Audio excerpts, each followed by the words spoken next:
Welcome to the NWI.com Political Roundtable for Thursday, May 15th. I'm Robert Blaskowitz, Assistant Managing Editor of The Times. Joined with me this week, Doug Ross, Editorial Page Editor of The Times and Times Assistant Managing Editor, Krista Zivanovic. Let's jump right in because there's plenty to talk about. And today, of course, first on the docket would have to be Mike Pence earlier today, unveiling his plan to expand Medicaid, which he's kind of labeling something different, is using the Healthy Indiana plan and kind of setting up a tiered system where those who on the plan would be expected to contribute some amount into a health savings plan. Up to $2,500 a year. Yeah, and depending on income, they would be required to contribute a certain amount monthly. So there raises a few questions. One, first of all, is will the federal government accept these terms for expansion of Medicaid? And the others is, what do you think the reaction is going to be from the healthcare community and from the state as a whole? Well, sure. I think, in terms of, the reaction from the healthcare community, what Governor Pence did was kind of juice the reimbursements in this plan, and it's just a proposal at this point. Mm-hmm. I really don't expect the federal government to approve it. But, by juicing the reimbursements, that's going to get obviously the healthcare providers are going to be more likely to the Indiana Hospital Association, exactly, which was mad at Pence, is now happy because they're going to get money and Medicaid money. And up to now, the state, it goes through, it's estimated that the state has lost approximately $1 billion with a B dollars in Medicaid in federal dollars. For not expanding Medicaid, and a lot of that falls on hospitals like Methodist, for example. We saw the emergency hospitals, right? Those that have to provide a lot of the care to the indigent and those who can't afford their own care, right? And they're just not getting reimbursed for those, right?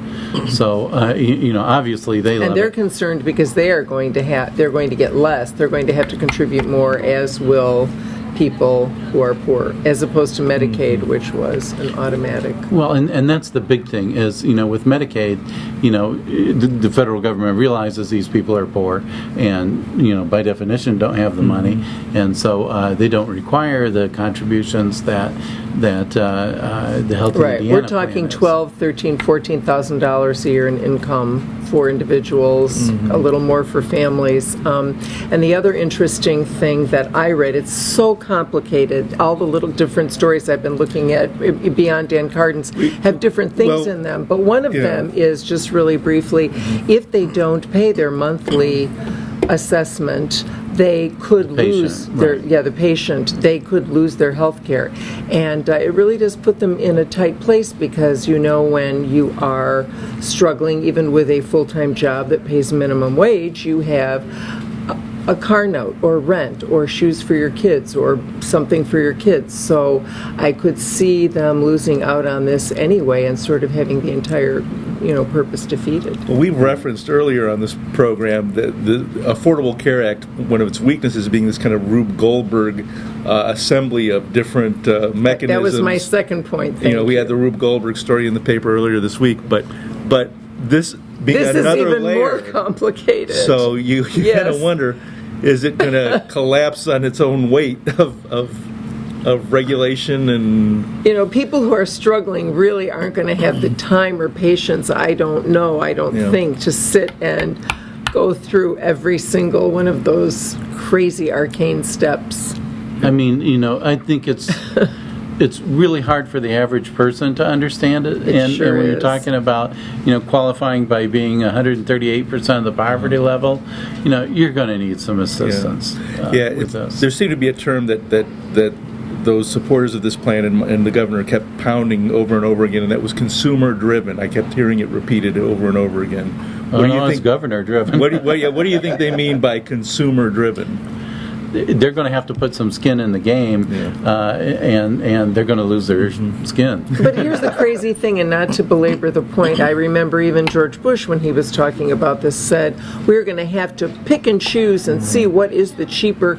Well, when I had to have some emergency things done at the end of last year, no one would tell me or could tell me up front what the cost was because it depended on my insurance plan, and they told me I'd know afterwards. So how was I supposed to be a good healthcare consumer? I couldn't get a straight answer on what anything was going to cost. I talked to a woman. I wanted to shop around, but it was pointless. I talked to a woman this week who, was denied for Medicaid for her 18-year-old son, denied for Obamacare, the Affordable Care Act enrollment through the website, was told, you can appeal, it'll take months. Well, he's got bronchitis. Meanwhile, her kid's going to have an asthma attack, right? Exactly. So, this is where Hoosiers are caught. Now, there's 30 days for the public comment period, and I think they're going to get a lot of public comment on this. The Even Democrats from conservatives who are saying this isn't conservative enough because you're still taking money from the federal government.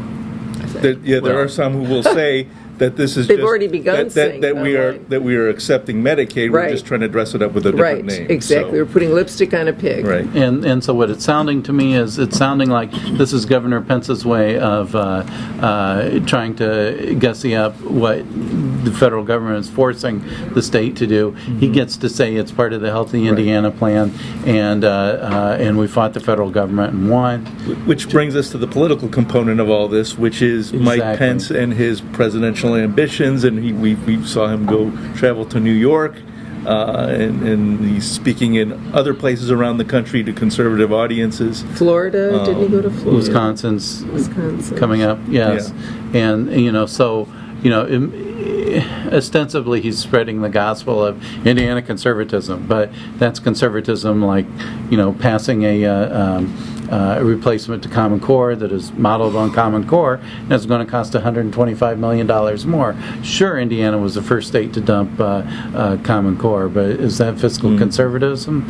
I don't think so. Especially when it's still, critics contend on both sides, it's still really Common Core, but gutted of some of the accountability things that attended to the original Common Core. That's what this Healthy Indiana plan looks like, the exact same plan. So, to me, I think it sounds like a... And he wins either way, because if the feds reject this, he can go around and tell his Tea Party, people or others he might be courting, look, I tried to do something fiscally responsible and consumer-driven and was shot down by Obama. So he could campaign for either governor or president on that. So there you go. Yeah.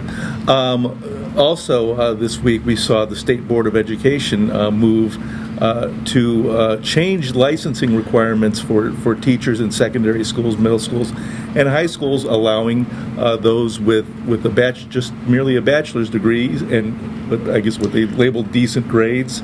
3.0 bachelor's degree and working for 3 years in their field.